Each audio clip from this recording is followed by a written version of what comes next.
ባነገር ጭራሽ አልፈልግም። እኔ የምፈልገው አንተና አንተን ብቻ ነው። እርግጠኛ ነሽ? አዎ እርግጠኛ ነኝ። እኔ ይኸውልሽ ቤቱ ባዶ ሆነ፣ መጅልሱ የለም፣ አልጋውም የለም፣ እንደገና አካውንት ውስጥ ራሱ ብር የለም፣ ከሰር ያለው ምንም ነገር የለኝም። አሁን ቤት ኪራይ ራሱ ይሄ በቃ በጣም ውድ ነው፣ መክፈል ራሱ አልቻልኩም። አይደለም በቃ ገዝቼ ላሟላ ማለት ነው። ያው ስንት ነው ታዲያ ቤት ኪራይ?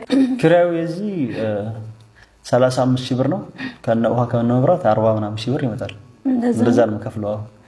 አይ ምንም ችግር አሁን እሱ ራሱ መክፈል አቃተኝ። ስራም እንደምታየው ሌላ ስራ ምንም የለኝም። ያቺ ያገባኋትም በፊት አሟልቼላት ድል ባለ ሰርግ ደግሼ እንትን ያልኩት ያው እቃዎቹን ጥርግርግ አድርጋ ይሄዳለች። እቃ የለም። ቤቱ እንዳለ ኦና ቤት ነው፣ እዚህ ውስጥ ነው የምቀመጠው። እና እኔ ሚዲያ ላይ ዩቲዩብ ላይ እንደዚህ አገባሽ አይደል ድል ያለ ሰርግ ደግሼ ምናምን ብዬ ከዚህ በፊት ለነ ሮዛ እና ሌሎችም ሴቶች አገባለሁ ምናምን ብዬ አውርተሽ ሰምተሽ ከሆነ እኔ ሳስመስል ነው ሱመያ ቀንታ እንድትመጣ ነው እንጂ ምንም ደግሼ ድል ባለ ሰርግ ምናምን የማግባት ሐሳብ የለኝም። በቃ ማሟላበት የለኝም። የቤት ኪራይ ራሱ እንደነገርኩሽ ወደ 40 ሺህ ብር ነው።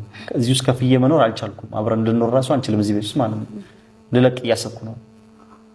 አይ ችግር የለም። እኔ ገንዘብ ምናምን የምትለውን ነገር እሱን እኔ ጭራሽ ለገንዘብ ሳይሆን እኔ በገንዘብ ሳይሆን በፍቅር ነው ማምነው።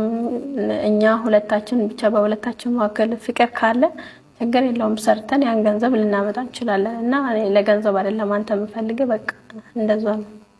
ቤቱ 40 ሺህ ብር ነው ያልከው። 40 ሺህ ብር ማለት እኮ በጣም ውድ ነው። አንተ ምን ሆነህ ነው 40 ሺህ ብር እዚህ ቤት ውስጥ እየከፈልክ? ያንን 40 ሺህ ብር እኮ እያጠራቀምክ የሆነ ትንሽ አነስ ያለ ክላስ ተከራይተህ ማለት እቺ ፍራሽ ይዘን ብንወጣ በቃ እኛ እየሰራን ያ 40 ሺህ ብሩን ብታስቀምጥ እኮ ለኛ በቂ ነው። በቃ እቺ ፍራሽ ራሱ ትበቃናለች። ሌላ ገንዘብ ምናምን አልፈልግም። እርግጠኛ ነሽ? ቤቱን ልቀቀው ይሄን? አዎ ይሄን ልቀቀውና በቃ ትንሽ የሆነች አነስ ያለች ክላስ ተከራይ አብረሽ ትኖሪያለሽ ትንሽ ክላስ ውስጥ? አዎ እቺ ፍራሽ ራሱ ከዛ ከየመን ተሰቃይተሽ መጥተሽ ከዛ ሁላ ስቃይ አልፈሽ መጣሽ። ከዛም በኋላ እዚህም የተከሰተውን ነገር እንትን ብሏል። ስለዚህ ድጋሚ ወደ ስቃይ ውስጥ መግባት ምን አስፈልገሽ? ይሄን ሁሉ ራሱ የተሰቃየሁት በፊትም በአንተና በባለቤት ምክንያት ስለሆነ ደግሞ ያንን ሁሉ ስቃይ ራሱ ተሰቃይቼ አልፌያለሁ። እቺ ደግሞ ትንሽ ነገር ናት። ሰርተን መለወጥ የምንችለው ነገር ስለሆነ ችግር የለውም። ይሄንንም ያንን እንዳለፍኩት ይሄንንም አልፈዋለሁ። ደግሞ ያው ለጊዜው እንትን ሊመስል ይችላል እንጂ በፊትም አውቃለሁ። ደግሞ በፊትም ትረዳኛለህ ተጎኔ እና አሁንም ሰርተህ አትከስርም። ሰርተህ አንተ ጎበዝ ወንድ ነህ አውቃለሁ። ደግሞ ሰርተህ ልትቀየር ትችላለህ። እርግጠኛ ነሽ? እኔ ድሮ ስሄድ አይደለሁም እኮ ልጆቼን ይዛብኝ እንትን ካለች በኋላ እሷንም እንትን በማለት እኮ በቃ ጭንቅላቴም ዞሯል። የለም አይ ችግር የለውም። እንደዛ አታስብ አንተ እንደዛ አታስብ። ገንዘብ ምናምን የሚለውን ነገር ጭራሽ እንዳታስብ። እኔ ካንተ ምንም አይነት ገንዘብ አልፈልግም። ቤቱን ዛሬ ነገ ሳትል ይሄን ያሁኑን ወደ ራሱ ሳትከፍል ብሩን ማለት እቺን ፍራሽ ብቻ ይዘን ወተን በቃ ሌላ ቤት ትንሽ አነስ ያለ ክላስ ፈልገን እንወጣለን። በቃ እኔ እንደዛ ነው የምልህ። እርግጠኛ ነሽ? ልቀቀው ይሄንን ቤት? አዎ ይሄንን ትንሽ አንድ ክፍል ውስጥ አብረሽ ትኖሪያለሽ? አንድ ክላስ በቃ በቂ ነው ለኔና ለአንተ። አይደብርሽም? እኔ ምንም አይደብረኝም በእውነት እውነት። ኦኬ እንግዲህ ካልሽ በቃ ቤት እንፈልግና አሳውቅሻለሁ። ትንሽ ክፍል ነው። እውነትሽን ነው። 40 ሺህ መክፈል አቅቶኛል። አሁን የምከፍለውም ስራ ራሱ የለኝም። በቃ ስራም እንትን ብሏል። ብር ራሱ የለኝም። ምንም ማድረገው ነገር የለም። ከአካውንት ውስጥም ብር አልቋል።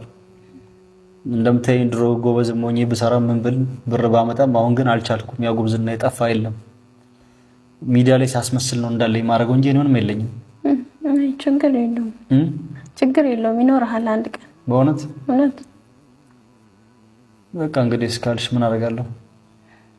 በቃ እኔ እንደዛ ነው የምለው። በቃ አመሰግናለሁ ለማንኛውም ስለተረዳሽኝ። እኔ ግን እኔ እንደዚህ ህይወት የራሱ መስቀልቅሎ ወጣ ነው። አሁንም ልጆቼን መፈለጉን መዞሩን አላውቀውም ታውቂያለሽ። ስለዚህ በመሀል ትጎጃለሽ አንቺም።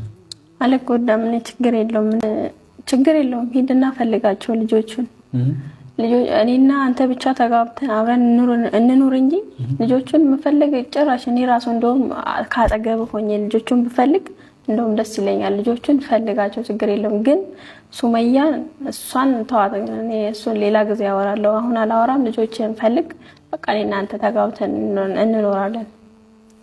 እንግዲህ እስኪ እሺ እንዳልሽው አስብበታለሁ። በኋላ እንዳትጎጂ ጎዳኸኝ ጥለኸኝ ዞርክ ምናምን ነገር እንዳትኝ። አንቺም ደግሞ ዛኔ እንትን እንዳትይ በቃ እውነችን ነው። ይሄንን ቤት እንለቀዋለን። ትንሽ ክፍል